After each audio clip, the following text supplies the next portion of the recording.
साधु संतों की मांग है कि भारत को अब सनातन हिंदू राष्ट्र घोषित कर देना चाहिए, लेकिन भारत में फिलहाल ऐसा होता नहीं दिख रहा। भारत के पड़ोसी देश में जनसैलाब सड़कों पर उतर आया, वो भी हिंदू राष्ट्र की मांग के साथ। यकीन करना थोड़ा मुश्किल है, लेकिन हाथों में यूपी के सीएम योगी आदित्यनाथ का पोस्टर लिए लोग हिंदू राष्ट्र बनाने की मांग कर रहे हैं।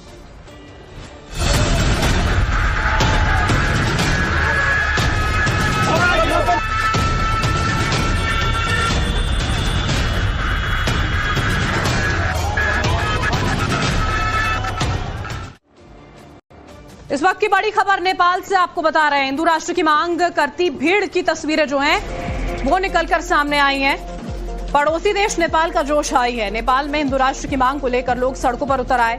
काठमांडू की तस्वीरें आपके सामने। हिंदू राष्ट्र को लेकर भारी जनसैलाब सड़कों पर उतर आया। जहां तक आपकी नजरें जाएंगी वहां तक लोगों की भीड़ ही भीड़ है। इस भीड़ की ये मांग कि जब नेपाल में 80% से ज्यादा हिंदू रहते हैं तो फिर नेपाल को हिंदू राष्ट्र घोषित करने में हर्ज क्या है। साथ ही यह भी मांग है कि नेपाल को फिर से आधिकारिक रूप से हिंदू राष्ट्र घोषित किया जाए। दरअसल 17 साल पहले 2008 तक नेपाल दुनिया का एकमात्र हिंदू राष्ट्र हुआ करता था। इस दौर में नेपाल में राजशाही हुआ करती थी, लेकिन इसके बाद राजशाही को खत्म कर हिंदू राष्ट्र का दर्जा हटा दिया गया और नेपाल को सेक्युलर देश घोषित कर दिया गया। लेकिन नेपाल की इन तस्वीरों को देखकर वहां की ओली सरकार का तनाव बढ़ गया। दूसरी वजह यह भी है कि नेपाल के पूर्व राजा ज्ञानेंद्र शाह 2 महीने बाद काठमांडू लौटे हैं। ये पिछले 2 महीने से नेपाल के अलग अलग इलाकों में हिंदू राष्ट्र को लेकर लोगों को जागरूक कर रहे थे, लेकिन अब जब राजा काठमांडू के एयरपोर्ट पर पहुंचे तो जनसैलाब सड़कों पर उमड़ आया।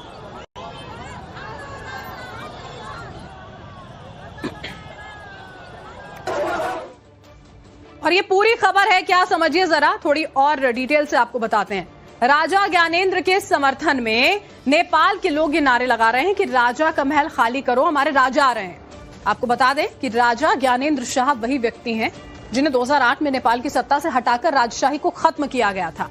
2008 तक नेपाल दुनिया का एकमात्र हिंदू राष्ट्र हुआ करता था, लेकिन माओवादी आंदोलन और वामपंथी विचारधारा के चलते नेपाल में सत्ता परिवर्तन हो गया। नेपाल में हिंदू राष्ट्र की मांग इसलिए भी बढ़ रही है क्योंकि नेपाल के लोग पिछले कई सालों से नेपाल की चुनी हुई सरकारों से नाराज थे। 2008 से अब तक पिछले 17 सालों में 13 सरकारें बदल चुकी हैं और नेपाल की सरकारों के भारी भ्रष्टाचार और गरीबी, बेरोजगारी जैसी समस्याओं को लेकर लोग फिर से राजशाही और हिंदू राष्ट्र की मांग उठाते हुए नजर आ रहे हैं। और देखिए, हिंदू राष्ट्र को लेकर नेपाल में चल रहे आंदोलन की एक तस्वीर बहुत वायरल है। नेपाल की सड़कों पर लोगों की भीड़ उत्तर प्रदेश के मुख्यमंत्री योगी आदित्यनाथ के पोस्टर को लेकर प्रदर्शन कर रही थी। बहुत से लोगों के मन में यह सवाल आया कि नेपाल में सीएम योगी का क्या रोल है। यहाँ लोगों की भीड़ अपने हाथों में सीएम योगी का पोस्टर लेकर क्यों चल रही है। दरअसल नेपाल में भी मुख्यमंत्री योगी की पहचान एक मजबूत हिंदूवादी नेता के रूप में है। जिस तरह से योगी आदित्यनाथ हिंदुत्व को लेकर अपना पक्ष रखते हैं, उससे नेपाल के लोग बहुत प्रभावित हैं। 2008 में जब नेपाल को हिंदू राष्ट्र का दर्जा उसका खत्म किया गया था, तब भी योगी आदित्यनाथ ने इसका विरोध किया था। इसके बाद 2015 में जब नेपाल को धर्मनिरपेक्ष राष्ट्र घोषित किया गया था, तो इसका भी योगी आदित्यनाथ ने विरोध किया था, क्योंकि योगी नेपाल को हिंदू राष्ट्र बनाए रखने के पक्षधर लगातार रहे थे। नेपाल को लेकर योगी आदित्यनाथ का हिंदू राष्ट्र के अलावा एक आध्यात्मिक कनेक्शन भी है। गोरखनाथ मठ का नेपाल के जो राज परिवार हैं, देखिए, उनसे पुराना नाता यहां पर रहा है। नेपाल का पूर्व राज परिवार खुद को गोरखनाथ संप्रदाय से जोड़ता है। नेपाल नरेश स्वर्गीय राजा वीरेंद्र गोरखनाथ मठ में मकर संक्रांति पर विशेष पूजा अर्चना किया करते थे। योगी आदित्यनाथ के गुरु महंत अवैधनाथ राजा वीरेंद्र के आध्यात्मिक मार्गदर्शक हुआ करते थे। 2015 में नेपाल में भूकंप जब आया था, उसके बाद गोरखनाथ मठ ने राहत कार्य जो किए गए थे उनमें भी खासी मदद की थी और भूकंप के बाद मंदिरों के पुनर्निर्माण में योगदान भी बाकायदा वहां पर हुआ था। 2017 में नेपाल में विराट हिंदू महासम्मेलन में योगी आदित्यनाथ को आमंत्रित किया गया था उस दौरान। और पिछले महीने महाकुंभ में सीएम योगी के निमंत्रण पर राजा ज्ञानेंद्र जो हैं वो भी प्रयागराज पहुंचे थे। पिछले कुछ सालों से नेपाल के कुछ हिंदूवादी संगठन और राजावादी नेता देश को पुनः हिंदू राष्ट्र बनाने की मांग जो है वो लगातार इसी बीच में उठा रहे हैं और इसी बीच में दिखता है कि योगी आदित्यनाथ के पोस्टर्स लिए लोग वहां पर मौजूद होते हैं। 2017 में यूपी के मुख्यमंत्री बनने के बाद सीएम योगी नेपाल पहुंचे थे। उस दौरान सीएम योगी ने जो बात कही थी, उसके बाद नेपाल में हिंदू राष्ट्र की मांग और तेज हो गई। सुनिए जरा। नेपाल आज अपनी पहचान के लिए तरस रहा है। यह पहचान कभी भगवान गोरक्षनाथ की कृपा से, बड़ा महाराज पृथ्वीनारायण सहदेव जी की कृपा से, नेपाल के एकीकरण के माध्यम से आप सबको प्राप्त हुआ था। आज नेपाल को बांटा जा रहा है, हिंदू समाज को आपस में बांटा जा रहा है। एक नेपाल ने, स्वतंत्र नेपाल ने दुनिया के किसी जाति, किसी मत, किसी पंथ, किसी मजहब, किसी संप्रदाय का बिगाड़ा क्या था कि आज नेपाल की इस हिंदू पहचान को समाप्त किया जा रहा है।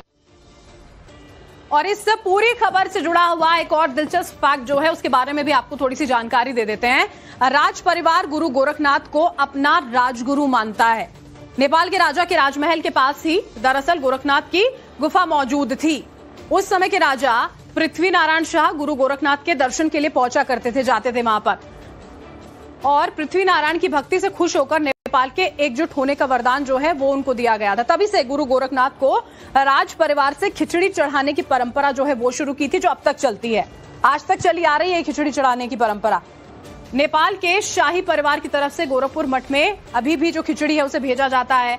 मकर संक्रांति का मौका होता है, उस दिन गुरु गोरखनाथ को पहली खिचड़ी जो है गोरक्ष पीठाधीश्वर जो है उनकी ओर से चढ़ाया जाता है, और दूसरी खिचड़ी आज भी नेपाल नरेश की तरफ से यहाँ पर चढ़ाई जाती है। कई बार नेपाल नरेश जो है वो खुद खिचड़ी चढ़ाने के लिए गोरखपुर पहुंचे थे, उनकी तस्वीरें निकलकर सामने आती हैं। गोरखपुर मठ से नेपाल की सुख शांति के लिए महारोट का प्रसाद वितरण जो है वो किया जाता है। नेपाल राजवंश ने गुरु गोरखनाथ की चरण पादुका को अपने मुकुट पर बनाकर यहाँ पर रखा था। सिक्के जो है नेपाल के, गुरु गोरखनाथ का नाम उन पर भी लिखा हुआ होता है। ये तमाम कुछ मुख्य बातें हैं इनसे जुड़ी हुई। और हिंदू राष्ट्र को लेकर योगी आदित्यनाथ के जो बयान को आपने सुना, उसके बाद नेपाल में हिंदू राष्ट्र की मांग जो है वो तेज होती चली गई थी। तस्वीरें जो हैं वो आपको दिखा रहे हैं यहाँ पर, ये पिछले साल की तस्वीर है जब हिंदू राष्ट्र की मांग को लेकर काठमांडू में जबरदस्त विरोध हुआ था। इस दौरान हजारों प्रदर्शनकारियों की पुलिस से झड़प हुई। इन लोगों की मांग थी कि राजशाही वापस लाओ, गणतंत्र को खत्म करो, ये नारे लगाए गए थे। और ये 2023 की तस्वीरें भी हैं, देखिए, जब हिंदू राष्ट्र की मांग को उठाते हुए लोग सड़कों पर उतरे थे, प्रदर्शन हुए, उन पर किस तरह से वाटर कैनन का इस्तेमाल हुआ वो आप देखिए।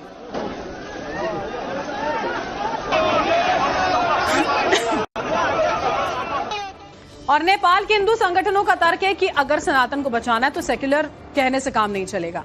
नेपाल की जनसंख्या में पिछले 10 साल में अगर हम बात करते हैं, देखिए यहाँ पर कुछ आंकड़े हैं वो आपको समझा देते हैं। जो पिछले 10 साल के आंकड़े हैं, मुस्लिम और ईसाई आबादी की हिस्सेदारी यहाँ पर बढ़ी है, हिंदू और बौद्ध आबादी की हिस्सेदारी घटती हुई नजर आई है। साल 2011 और 21 के सेंसेक्स के मुताबिक देखिए, तस्वीरें यहाँ पर